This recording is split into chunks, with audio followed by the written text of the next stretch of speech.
যাই হোক, আর মানে চাইছিলাম কয়েকজনকে লাইভে একসাথে করার জন্য। টেকনিক্যাল ত্রুটির কারণে হচ্ছে না, তার জন্য দুঃখিত। আপনারা অপেক্ষা করে আছেন, তার জন্য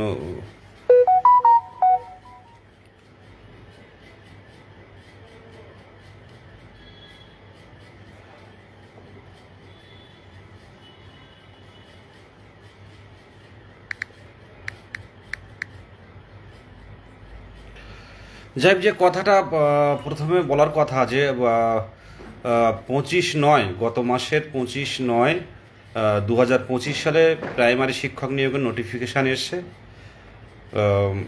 আর কাল হচ্ছে সেই 25/9, এই 25/10/2025, কাল হচ্ছে 25/10/2025। এই দীর্ঘ এক মাস পশ্চিমবঙ্গ প্রাথমিক শিক্ষা পর্ষদ 1% প্রসেস কিন্তু এগোয়নি, ইচ্ছে করে এগোনো হয়নি। পুজোর ছুটির দিন, যেদিন পুজোর ছুটি পড়বে প্রত্যেকটা অফিসে, সেই দিনই রাতে 7টার সময় তড়িঘড়ি নোটিফিকেশান জারি করা হলো, কিন্তু এক মাসে সেই নোটিফিকেশানের প্রোগ্রেস ইজিক্যাল টু 0। প্রোগ্রেস হয়নি। দিকে দিকে 2 বছরের ডিএলএড এবং টেট উত্তীর্ণরা অপেক্ষায় তারা নাজেহাল। অনেক টেট উত্তীর্ণ চাকরি প্রার্থীরা যারা পুরো ডিপ্রেশনে পড়ে গেছে। আজও আমার এক বন্ধুর সাথে কথা বলছিলাম, যারা এতদিন লিড করে এসছে, এতদিন ব্যানার, পোস্টার, প্লাকার্ড তৈরি করে এসছে, তাদের কথা আজই শুনলাম, একজন বন্ধুর কথা। তো সে পুরোপুরি মানে মানসিকভাবে বিপর্যস্ত, এবং মানে সে কথা বা সে লেখা না দেখলে বোঝা যাবে না। আজকে অনেক মেধার সম্পন্ন, অনেক জিনিয়াস ক্যান্ডিডেট আছে যারা অন্য পেশায় যায়নি, হয়তো অন্য পেশায় গেলে ভালো কিছু করতে পারত। যেহেতু ডিএলএড করে টেট উত্তীর্ণ হয়েছে, প্রত্যেকের মধ্যে একটা প্যাশন থাকে। তো সেই জায়গায় এতদিন অপেক্ষা করার পর এই যে একটা টাইমে এসে কিন্তু আমরা মানসিকভাবে সবাই অসুস্থ হয়ে পড়েছি, ম্যাক্সিমাম যার পরিণতি আজকে ডিপ্রেশনে ভোগ করছি আমরা প্রত্যেকেই না যাই, কিন্তু ম্যাক্সিমাম ক্যান্ডিডেট কিন্তু আর মানে মানসিকভাবে আমরা কিন্তু ভালো নেই।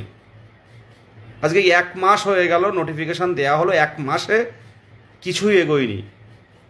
একটা অন্তত ফর্ম ফিল আপগুলো শুরু হতে পারত, 1 মাসে ফর্ম ফিল আপগুলো শেষ হওয়ার মুহূর্ত হতো, শেষ দিকে হতো। তো কবে শুরু করবে? এটা নিয়ে কি নাটক হচ্ছে আমাদের নিয়ে? আজকে বারে বারে বলতো সরকার শূন্যপদ দিলে 3 মাসের মধ্যে নিয়োগ কমপ্লিট করে দেব আমি। প্রাইমারি শিক্ষা পর্ষদ সভাপতি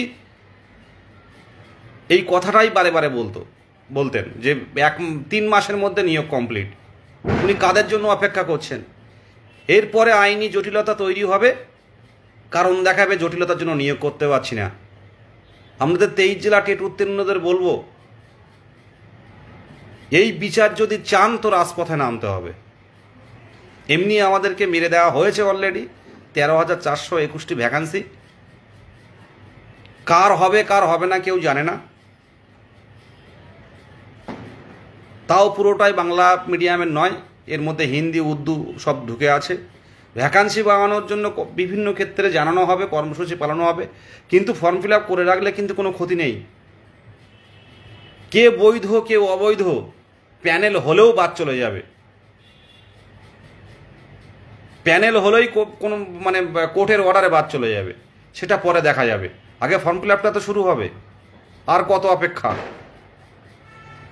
18-20 সেশন ডিএলএড যারা 18-20 সেশনে যারা ডিএলএড করেছিল, তারা আজও পর্যন্ত কোনো নিয়োগে যুক্ত কোনো দিন মানে টেট উত্তীর্ণ হয়েছেন যে 2022 সালে 18 থেকে বসে 2022 সালের ডিসেম্বর মাসে টেট দিয়েছে।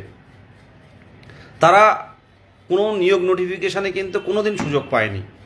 এর চেয়ে দুর্ভাগ্য আর কি হতে পারে? কথাগুলো হয়তো স্বাভাবিক লাগছে, কিন্তু যারা আমরা এই পেশায় মানে আসার চেষ্টা করছি, তাদের যে মানসিক স্বাস্থ্য যে কি অবস্থায় এসে দাঁড়িয়েছে সেটা আমরা প্রত্যেকেই জানি। আপনাদের প্রত্যেকের বুকে যদি বঞ্চনার আগুন জ্বলে, পরিষ্কার কথা বলছি, ন্যায্য অধিকার ছিনিয়ে নিতে রাজপথে আসুন, শত প্রতিকূলতা থাকবে।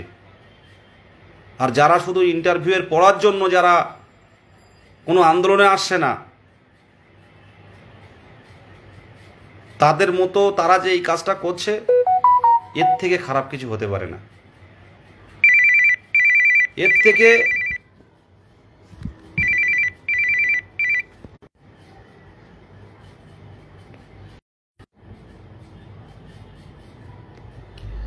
থেকে খারাপ কিছু হতে পারে না। আজকে ইন্টারভিউ পড়ুন, বারবার একটা কথা বলছি, ইন্টারভিউ পড়ুন।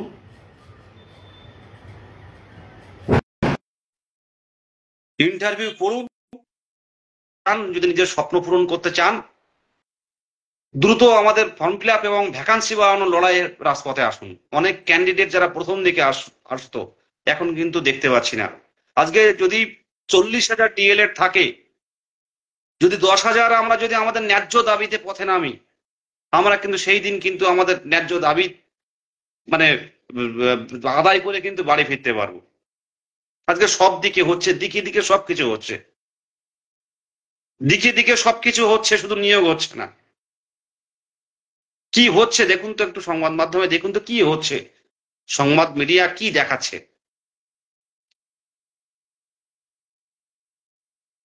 যারা উন্নত দেশগুলো একটু পড়বেন, উন্নত দেশগুলোর অবস্থা কি হচ্ছে, উন্নত দেশগুলো কি করছে। তাদের এলিমেন্টারি এডুকেশন এত জোর দিয়ে তারা পড়ায়, এলিমেন্টারি এডুকেশনটা তারা পুরোপুরি খুব গুরুত্বপূর্ণ ভাবে। আর এলিমেন্টারি এডুকেশন যারা শিক্ষক, তাদের স্যালারিও কিন্তু বেশি উন্নত দেশগুলোতে। আর আমাদের দেশে কি অবস্থা তৈরি হচ্ছে, 1,00,000 স্কুল শিক্ষক শূন্য, রাজ্যে প্রায় 5,000-এর কাছে শিক্ষক শূন্য। সেখানে 3 জন করে শিক্ষক দিলেই তো 15,000 ভ্যাকান্সি। এখানে খেলা হচ্ছে এগুলো আমাদের নিয়ে। আজকে ভালোভাবে বাঁচতে চেয়েছি আমরা, তো কোনো এমএলএ এমপি হতে চাইছি না। একটা ভালোভাবে বাঁচতে চেয়েছি, মানুষের দৈনন্দিন জীবনে যে চাহিদাগুলো সেগুলো পূরণ করতে চেয়েছি আমরা। এরপরেও দেখুন, একটা কথা বলি, বিধানসভা অভিযান যেমন হয়েছিল, বারাসাত অভিযান যেমন হয়েছিল, প্রাইমারি পর্ষদ অভিযান যেমন হয়েছিল, প্রত্যেকেই স্বতঃস্ফূর্তভাবে রাজপথে নামতে হবে। একদিন দুদিন নয়। আমাদের বুকে আগুন জ্বলে না, বুকে আগুন জ্বলে না যে এতদিন এতদিন ফেলে রাখে কি করে? যারা রাজপথে আসবে না, তারা সত্যি কথা বলতে গিয়ে অন্যায় দেখেও তারা সহ্য করে নেয়, তারা অন্যায়কে সাপোর্ট করে আমার মনে হয়। আজকে ভাবুন তো, 2022 সালের টেট, একটা ফ্রেশ টেট কত বছর পরে হয়েছিল, হিসেবগুলো দেখুন তো। পেটে খিদে থাকলে রাজপথে আসবেন। 2017 টেট হয়তো 21 সালে হয়েছিল, কিন্তু নতুনরা কিন্তু কেউ যুক্ত হতে পারেনি। তাহলে খাতা কলমে দেখা যাচ্ছে 2017 টেটের দীর্ঘ 5 বছর পর 2022 সালে টেট হয়। আর শেষ নিয়োগ হয়েছিল 2022 সালে, প্রাইমারি শিক্ষক নিয়োগ। কারা নিয়োগে অংশগ্রহণ করেছিল? 2017 ও 2014 টেট উত্তীর্ণদের নিয়ে। তাই এই অনিয়মিত নিয়োগ, এই যে ভ্যাকান্সি, এটা কি সম্ভব? এটা প্রত্যেকবার যদি নিয়োগ হতো, এই 13,000 ভ্যাকান্সি ঠিকই ছিল, কিন্তু প্রত্যেকবার নিয়োগ হয়? আমরা প্রত্যেকেই চাকরি করবেন, প্রত্যেকেই স্বপ্ন পূরণ করবেন, কিন্তু প্রত্যেকেই রাজপথে নামবেন না। সরকার বিরোধী তো আমরা কেউই নয়, কিন্তু দিনের পর দিন যে খিদে, এই মানে এই খিদে যে আপনি সহ্য করতে পারবেন বাড়িতে বসে বসে? যারা ভাবছেন যে এই এমনি এমনি হয়ে যাবে, যেমন নোটিফিকেশন এসেছিল, এমনি এমনি হয়েছে নোটিফিকেশন? কেউ বলতে পারবে নোটিফিকেশনটা এমনি এমনি হয়েছে? এত ব্যস্ততার সাথে নোটিফিকেশন কি কারণে দেয়া? আমাদের যে ন্যায্য দাবিতে আন্দোলন, দিকে দিকে যে আন্দোলন গড়ে তোলা, দিকে দিকে বিক্ষোভ গড়ে তোলা, সেটা আটকানোর জন্য। আর সেই জায়গায় কিন্তু আপনারা পাটা দিয়েছেন।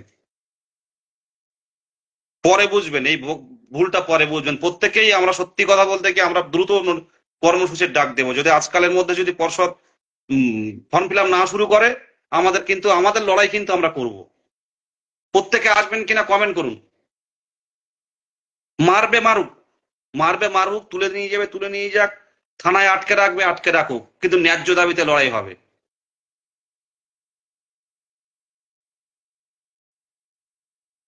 বেঁচে মরে থাকার মতো অবস্থা। আজকে দিকে দিকে প্রত্যেকেই ভালো আছে, প্রত্যেকেই ভালো আছেন। যারা আমাদের আন্দোলন যারা আটকায়, পুলিশ প্রশাসন থেকে শুরু করে, তারা প্রত্যেকে স্বাভাবিক জীবনে আছে। তারাও নিজেরা চাকরি করছেন, ভাইফোঁটা নিচ্ছেন, সোশ্যাল মিডিয়াতে বড় বড় বক্তব্য রাখছেন। তারা প্রত্যেকেই ভালো আছেন, তারা নিজের নিজের জায়গায় ভালো আছেন, সন্তানকে অন্য স্কুলে পড়াচ্ছেন, টাইমলি বিয়ে করছেন। পুলিশ প্রশাসন দেখুন, ভালো করে দেখুন, সোশ্যাল মিডিয়াতে বক্তব্য রাখছেন, তারা স্বাভাবিক জীবন যাপন করছেন, তাদের কর্ম তারা করছেন। কিন্তু আমরা কি আমাদের ন্যায্য যে আমাদের যে জায়গাটা, আমরা কেন সেটা নিয়ে কম্প্রোমাইজ করব? শুধু কি দেখতে থাকবো আমরা সবকিছু? আজকে শিক্ষক নিয়োগের জন্য রাজপথে আন্দোলন করতে হবে, তাতে পুলিশ বাধা বাধা দেবে, পুলিশ টানতে টানতে থানায় নিয়ে যাবে। এটা কেমন ভাবুন তো একটা গণতান্ত্রিক সিস্টেমে, একটু ভাবুন তো। আজকে এই কলকাতা শহর এক সময় ব্রিটিশদের একটা সোনার শহর শহর ছিল। এটা এটা স্বর্ণভূমি ছিল কলকাতা।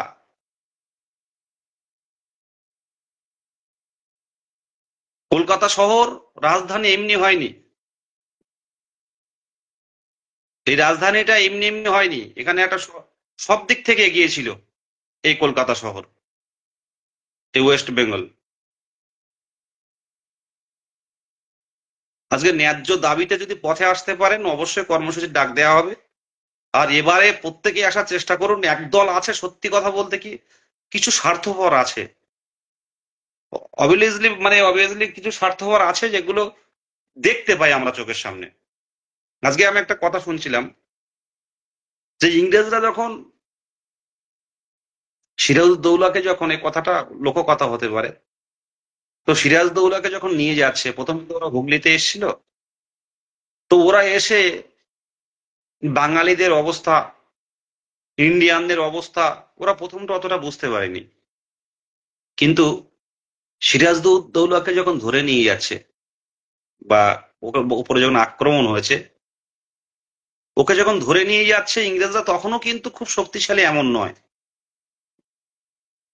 তো অন্যান্য বাঙালিরা কিন্তু দরজার ফাঁক দিয়ে, জানালার ফাঁক দিয়ে উকি ঝুঁকি মারছে, দেখছে। হয়তো সে সময় যদি কেউ ইট পাটকেল নিয়ে তাদেরকে অ্যাটাক করতো, হয়তো ইংরেজরা ভয়ে পালিয়ে যেত। ঠিক আছে, সেই ইংরেজরা হয়তো ভয়ে পালিয়ে যেত সেদিন। ইংরেজরা ধীরে ধীরে ধীরে ধীরে তারা দেখলো এরা বোকা, এরা নিজের স্বার্থে চলে। তাই 200 বছর রাজত্ব করলো তারা, 200 বছর রাজত্ব করলো। ভেবে দেখেছেন বিষয়গুলো? 200 বছর রাজত্ব করলো।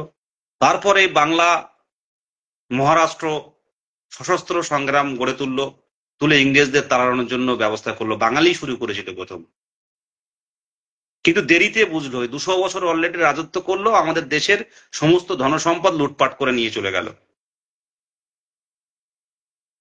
আমরা বুঝলাম, কিন্তু অনেক পরে বুঝলাম। আজকে সিরাজউদ্দৌলাকে যখন ধরে নিয়ে যাচ্ছে, সবাই যদি সেই সময় অ্যাটাক করতে নামতাম, ইংরেজরা কিন্তু এগোতে পারতো না, ভয় পেত, যে এরা, এদের মধ্যে ইউনিটি আছে। কিন্তু সেই জায়গাটা সেদিন তৈরি হয়নি। তাই 200 বছর রাজত্ব করলো, এবং সেই তাদেরকে তাড়াতে গিয়ে অনেক তরুণ প্রাণ, অনেক মহাপুরুষের জীবন উৎসর্গ করতে হয়েছিল।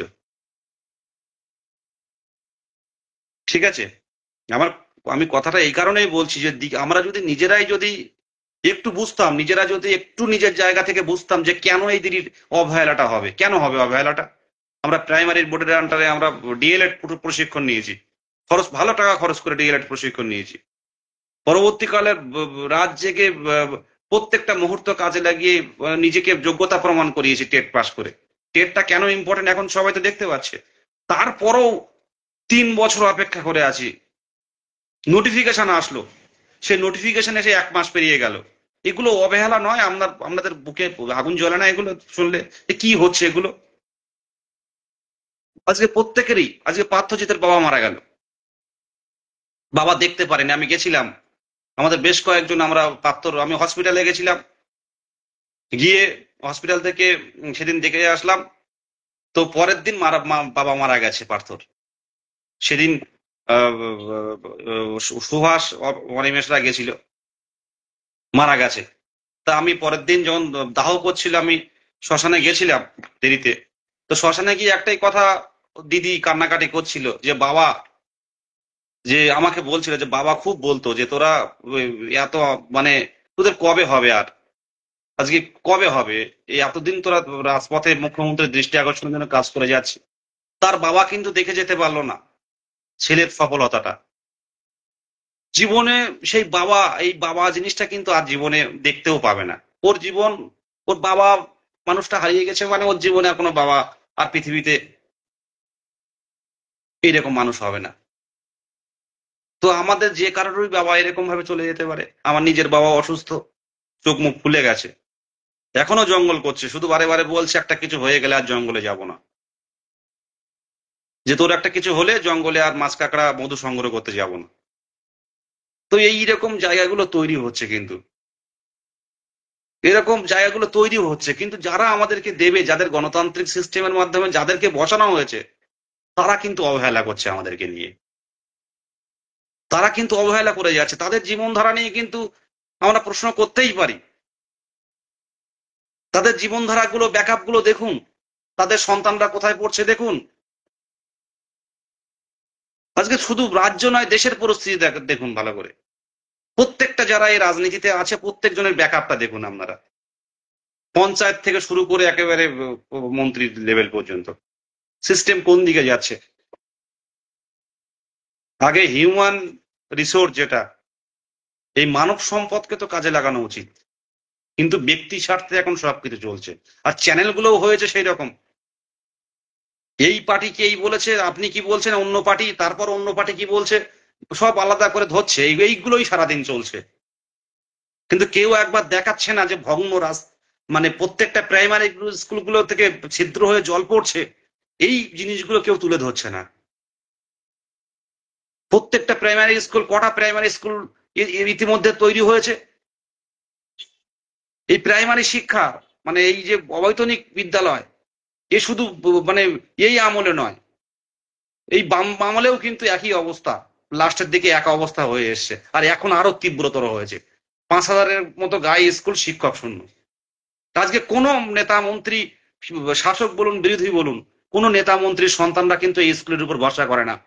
স্কুলের উপর ভরসা করে কারা? এই গরিব মেহনতি, চায়ের দোকানদার, রিক্সাওয়ালা, তাদের সন্তানরা ভরসা করে অবৈতনিক বিদ্যালয়। বিহারে তো প্রাইমারি স্কুল ভালোই চলছে, বাংলায় চলছে না কেন? শিক্ষার্থী কেন ভর্তি হচ্ছে না? সেই জায়গাটাও দেখতে হবে। সবাই সব দিকে আছে, কিন্তু এই দিকে কিন্তু কারোর লক্ষ্য নেই। আজকে আমার বাবাটা, আপনার বাবাটা, যার বাবা হারিয়েছে, দেবী লাইভ দেখছে, দেবীর বাবাও কিছুদিন আগে মারা গেছেন, পার্থর বাবা মারা গেছেন, অদিতির বাবা অসুস্থ, বেড একদম শয্যাশায়ী হয়ে রয়েছে, ভেলোরে যাবে বলছে দেখাতে, কিন্তু সেই অর্থ নেই তার কাছে। এরকম দিকে দিকে অনেক বাবারা কিন্তু অসুস্থ, অনেক মায়েরা কিন্তু অসুস্থ। আজকে একভাবে পড়ে আছে, না পাচ্ছি ছাড়তে, না পারছি বেজের থেকে বসে থাকতে। একটা অন্যরকম একটা অস্বস্তিকর পরিবেশ তৈরি হচ্ছে নিজের মনের মধ্যে। আজকে প্রত্যেকের কথা বলি আমি, যে প্রত্যেকে যদি সত্যিই বঞ্চনার শিকার হয়, আর যারা আসবে না তাদেরকে বললাম, ইংরেজদের গল্প করলাম আমি, সিরাজউদ্দৌলাকে যখন ধরে নিয়ে যাচ্ছে, তখন উকি ঝুঁকি মেরে জানালার আড়াল থেকে, ছাদের উপর থেকে উকি ঝুঁকি মেরে যারা দেখেছিল তারাই, যারা আসবে না এরপর রাজপথে। আসুন একসাথে ন্যায্য দাবিতে রাজপথে নামবো আমরা। আমরা কোনো সরকার বিরোধিতা কাজ করতে যাচ্ছি না, সরকারকে বিড়ম্বনায় ফেলতে যাচ্ছি না। নিজে বেঁচে থাকতে যেটুকু ন্যূনতম সম্মান দরকার, যে এতদিন মানে 8 বছরের যে অপেক্ষা অনেকের মধ্যে রয়েছে, সেইটা পরিপূর্ণতা আনতে আমরা যাচ্ছি। আমরা প্রাইমারি শিক্ষক হলে আমরা কোনোদিন ঝামেলা করব না, বা এরকম লাইক করেও কোনো কিছু বলবো না। আমরা তখন শিক্ষক হয়ে শিক্ষার্থী কিভাবে গড়ে তুলতে হবে সেই কাজটাই করব। আজকে যারা ক্যান্ডিডেট, যারা পুরনো ক্যান্ডিডেট অনেক আছে, ভ্যাকান্সি না বললে তারা হারিয়ে যাবে। অনেকের 39 বছর 40 বছর কাটায় কাটায় হয়ে রয়েছে, এবার না হলে আর হবে না। তার জীবনী শিক্ষক শিক্ষিকার স্বপ্নটা পূরণ হবে না। অনেকের তো বয়স পেরিয়েই গেছে অলরেডি। ঠিক টাইম হলে কি এটা হতো? কোনো কিছুই কি সঠিক টাইমে হচ্ছে? ভোটটা কিন্তু সঠিক টাইমে হবে। এবং দ্রুত মন্ত্রী পরিষদ ও ক্যাবিনেট পরিষদও গঠন হবে। ওরা কথা দিয়েছিল, হ্যাঁ ওরা কথা দিয়েছিল, কিন্তু কথা রাখতে পারেনি। পর্ষদে চলুন। আর একটা কথা বলবো, আপনারা যেটা ভাবছেন পরবর্তীকালে যারা অন্য ট্রেনিং নিয়ে পরবর্তীকালে যারা ডিএলএড করছে, দেখুন আমাদের নিয়ে আমরা বিভিন্ন আইনি পদক্ষেপ নেব নিজেদের ডিএলএড টেট উত্তীর্ণদের স্বার্থে। এবার যারা যা আমাদের নামে যা বলুক না কেন সেটা আমরা কান দেব না। ডিএলএড টেট উত্তীর্ণ যারা আছেন প্রত্যেকের উদ্দেশ্যে একটাই কথা বলবো, ফান্ডিংটা করুন প্রত্যেকেই, কোনো কথা হবে না। দেখুন শেষ পর্যন্ত কি করতে পারি, মনে থেকে যাবে এটুকু বলবো। চেষ্টার কোনো ত্রুটি করব না, চেষ্টার কোনো ত্রুটি হবে না। দেখুন না, প্যানেলের আগের মুহূর্তেও যদি কোনো কেসের মাধ্যমে কিছু কমানোর দরকার হয় সেটাও হবে, একটু অপেক্ষা করুন। কিন্তু ফান্ডিং না থাকলে কিন্তু কিছু করার থাকবে না। নতুন পুরনো যারা আছেন প্রত্যেকের উদ্দেশ্যে, অনেকে বলছে যে মানে একাডেমিক চেঞ্জ না হলে আমরা ফান্ডিং এর দিকটা অতটা ভাবছি না। তাদের উদ্দেশ্যে বলছি, একাডেমিক চেঞ্জ হোক না হোক বা নর্মালাইজেশন হোক, কি হচ্ছে একটু অপেক্ষা করুন। তার সাথে সাথে এই যে আইনি পদক্ষেপ যার দীর্ঘ আরো যে প্রায় 30-40 হাজার জন আমাদের সাথে যুক্ত হবে, সেটা আটকাতে না পারলে আরো বড় ক্ষতি হয়ে যাবে। তখন কিন্তু মানে ইচ্ছে থাকলেও আর উপায় করতে পারবেন না। আমরা 23 স্টেটদেরও বলবো, আপনাদের হয়তো কেউ চেনে না, দেখতে পাচ্ছে না, কিন্তু ফান্ডিংটুকু করুন, ভালোবেসে ফান্ডিং করুন, ভালোবেসে করুন। এটা আইনি পদক্ষেপ ছাড়া কিন্তু কোনো কোনো লাইন নেই, এটা আমি বললাম। এটা যারা বুঝতে পারছেন, নতুন পুরনো প্রত্যেকেই ফান্ডিং করুন। ফান্ডিংটা প্রয়োজন আছে সামনের দিনে। আমরা ইতিমধ্যে পদক্ষেপ নিয়েছি, সামনের দিনে দেখতে পাবেন, অপেক্ষা করুন। আমাদের এই মুহূর্তে শুধু ফর্ম ফিল আপটা শুরু করতে হবে, এটা খুব দ্রুত। আশা রাখছি কবে কাদের পরীক্ষা হচ্ছে কাদের পরীক্ষা হচ্ছে না, কাদের জন্য অপেক্ষা করব আমরা, আমাদের জন্য কারা অপেক্ষা করেছে, কাদের পরীক্ষা হচ্ছে কি হচ্ছে না, কাদের কি বাদ আছে কি না আছে জানি না। আজকের ডেট 25/9/2025, 1 মাসের মধ্যে কেন হয়নি, কেন হয়নি, কথাটা এইখানে হবে। কেন হয়নি 1 মাসের মধ্যে? কি করে আন্দোলন করতে হয়, কি করে সংঘবদ্ধ করতে হয় প্রত্যেকেই জানেন ভালো করে। পেটে খিদে আছে, পেটে খিদে আছে। এই খিদে যতদিন না পর্যন্ত এই লক্ষ্য পূরণ না হচ্ছে, লড়াই থেকে পিছিয়ে আসবো না। লেগেছি যখন সেইভাবে একভাবে লেগে থাকবো। শুধু প্রত্যেকের উদ্দেশ্যে বলছি, নিজের বাবা মায়ের দিকে তাকিয়ে, যাদের বাবা নেই মায়ের দিকে তাকাবেন, যে মায়ের অবস্থাটা কেমন। আজকে পাথর মায়ের অবস্থাটা কেমন ভাবুন তো। আজকে দেবী দেখছে, দেবীর মায়ের অবস্থাটা ভাবুন তো কেমন। বাবারা দেখছে যে সন্তানরা আন্দোলন করছে, করতে করতে মারা গেল, বাবারা দেখতে দেখতে মারা গেল, আন্দোলন করছে সন্তানরা। প্রত্যেক সন্তানদের যেমন একটা চাহিদা থাকে বাবা মায়ের কাছে, ঠিক তেমন বাবা মায়েরও কিন্তু একটা চাহিদা থাকে সন্তানদের কাছে। প্রত্যেকটা বাবা মা, আমার লাইফ অনেকেই দেখেন যারা অনেক বয়স্ক ক্যান্ডিডেট, মানে সরি অনেক বয়স্ক মানে বাবা মা যারা দেখেন, অনেকে টেট উত্তীর্ণ নয় বা অনেকের কোনো সন্তানরা টেট উত্তীর্ণ নয়। আমারও কিন্তু অনেকের কাছে ফোন করেন আমার কাছে, কোনোভাবে নাম্বার জোগাড় করে, যে তোমাদের আন্দোলনের পাশে আছি, তুমি চেষ্টা করে যাও, আমাদের আশীর্বাদ আছে। আজকে যেটা বলছিলাম, যে বাবাদের বাবা মা কিন্তু আমাদের কাছেও কিন্তু একটা চাহিদা থাকে। মানে কি রকম চাহিদা, সেটা হচ্ছে বাবা মা চলে যাওয়ার আগে যদি সন্তানকে দেখতে পায়, মানে আমাদের যে গণতান্ত্রিক সিস্টেম, এখানে শুধু লড়াই হচ্ছে মানুষ কি করে তার সম্পদ তৈরি করবে। তো আমাদের সম্পদ দরকার নেই, বাবা মা আমাদের যে মধ্য নিম্নবিত্ত যারা আমরা আছি, বাবা মা দেখতে চায় যে আমার ছেলেটা যেন বা আমার সন্তান যেন দুধে ভাতে থাকে, দুধে ভাতে থাকে। সে যেন কোথাও গিয়ে একটা মানে তার নিজস্ব একটা এস্টাবলিশড হয়, যাতে ওর ফিউচারটা ও ঠিকঠাক দেখে নিতে পারে। এটা দেখলে বাবা মা যখন দেখবে ছেলে ছেলে বা সন্তান সচ্ছল বা একটা ভালো জায়গায় আছে, তখন বাবা মার কিন্তু এটাই দেখতে দেখতে বাবা মা কিন্তু হারিয়ে যাবে শান্তিতে। কিন্তু কোনো বাবা মা যদি দেখে সন্তান অসহায় অবস্থায় পড়ে আছে, সেই অবস্থায় যদি চোখ বন্ধ করতে হয়, পৃথিবী থেকে ছাড়তে হয়, তার মতো দুঃখ, তার প্রাণে যে দুঃখ, সেই দুঃখ কিন্তু সারা জীবন থেকে যায়। আর সেই সন্তান যতদিন বাঁচবে মনে থাকবে যে আমার বাবার সামনে কতবার আন্দোলনে গেছি, বাবা দেখে যেতে পারলো না আমার আমার সফলতাটা। এটা সারা জীবন মনে থাকবে ওই পার্থ আর ওই দেবীদের।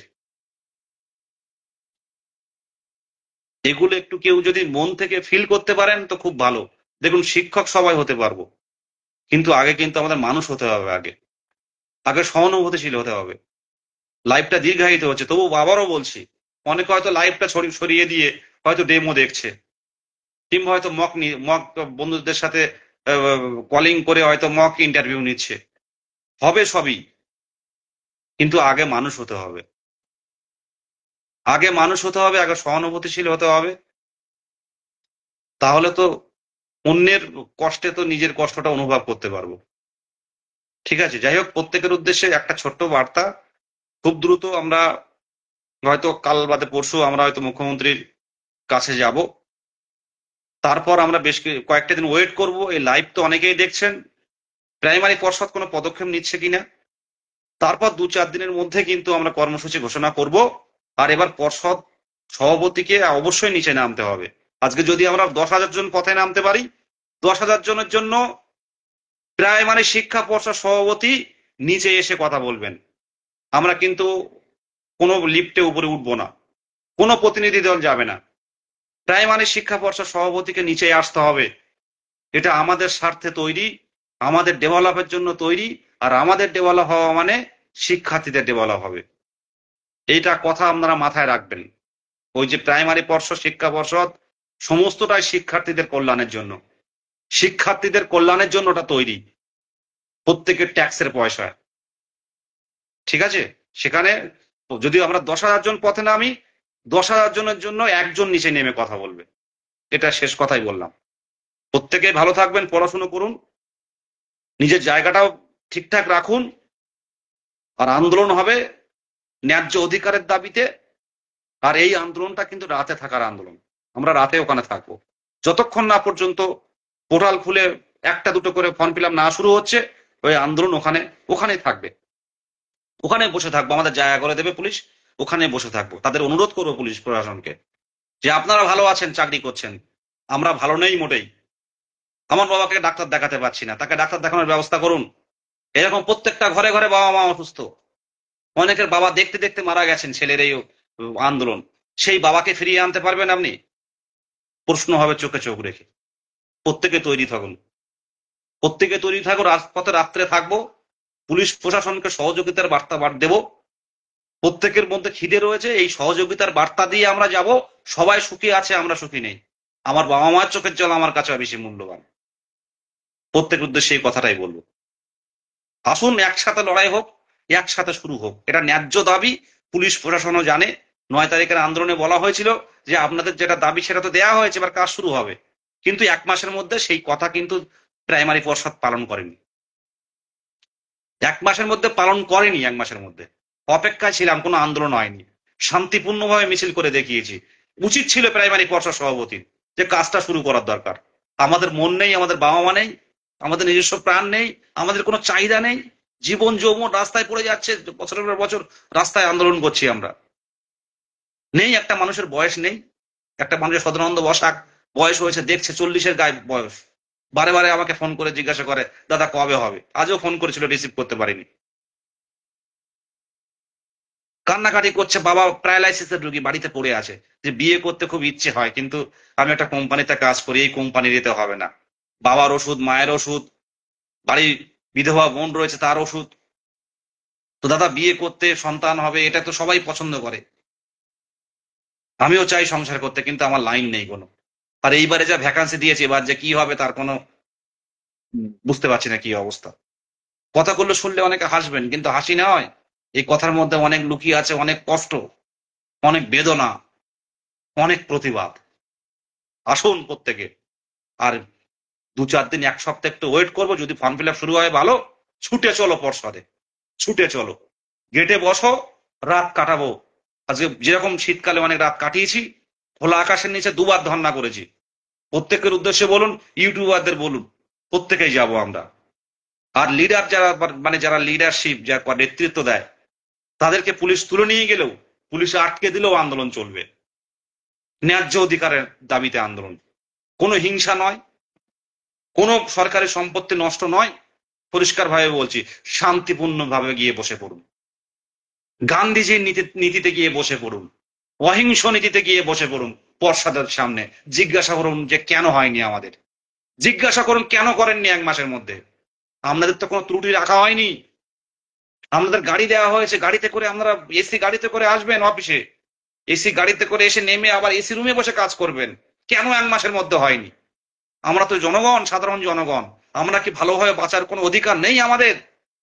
কেন ডিএলএড করাচ্ছেন, কেন টেট করাচ্ছেন, কিসের কারণে? সেই প্রশ্নের জবাব, সেই প্রশ্নের জিজ্ঞাসা চোখে চোখ রেখে হবে। হবু শিক্ষক সেইটা সবাই বজায় রাখবেন, কোনো অহিংসা নয়, মানে কোনো হিংসা নয়, সম্পূর্ণ অহিংসা পদ্ধতিতে পর্ষদের সামনে বসবো, পর্ষদের সামনে বসবো, জিজ্ঞাসা করব। সভাপতি সামনে থাকবেন, গেটের ওপারে সভাপতি থাকবেন, গেটের এপারে আমরা থাকবো, সামনাসামনি প্রশ্ন জিজ্ঞাসা করব।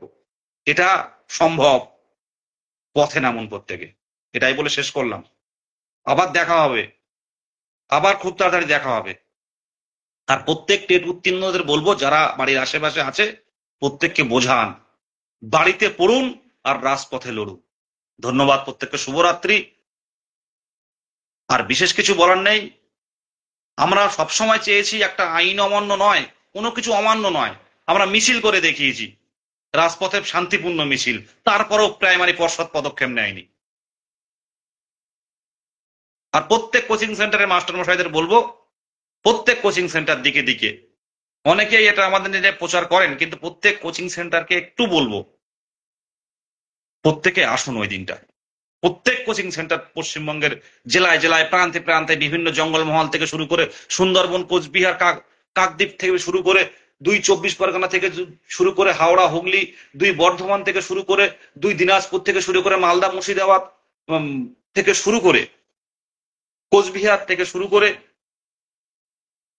জলপাইগুড়ি থেকে শুরু করে, প্রত্যেকটা জেলার প্রান্তে প্রান্তে যে কোচিং সেন্টার গুলো আছেন, প্রত্যেকেই পথে নামুন। আজকে আপনারা পড়াচ্ছেন, আপনাদের মানে যারা শিক্ষার্থী, মানে আমরা বলতে পারেন হবু শিক্ষক যারা, তাদের স্বপ্ন পূরণ হলে এটাই আমাদের কাছে বড়। কিন্তু এই কম ভ্যাকান্সিতে কিন্তু এদের স্বপ্ন পূরণ হওয়াটা কিন্তু অনেক কঠিন হয়ে যাবে, অনেক কঠিন হয়ে যাবে। প্রত্যেকে ভালো থাকবেন, প্রত্যেককে এক নতমস্তকে প্রণাম। লড়াইটা বিধানসভা অভিযানের মতোই হবে, আসুন শান্তিপূর্ণভাবে রাজপথের লড়াই শুরু করুন, তারপর এখান থেকে বাড়ি যাব একদম। আর ফান্ডিংটুকু করুন, প্রত্যেকের উদ্দেশ্যে বলছি, ফান্ডিংটুকু করুন, কারণ আইনি পদক্ষেপ সাথে সাথে কিন্তু অবশ্যই প্রয়োজন আছে। এটুকুই, শুভরাত্রি প্রত্যেককে।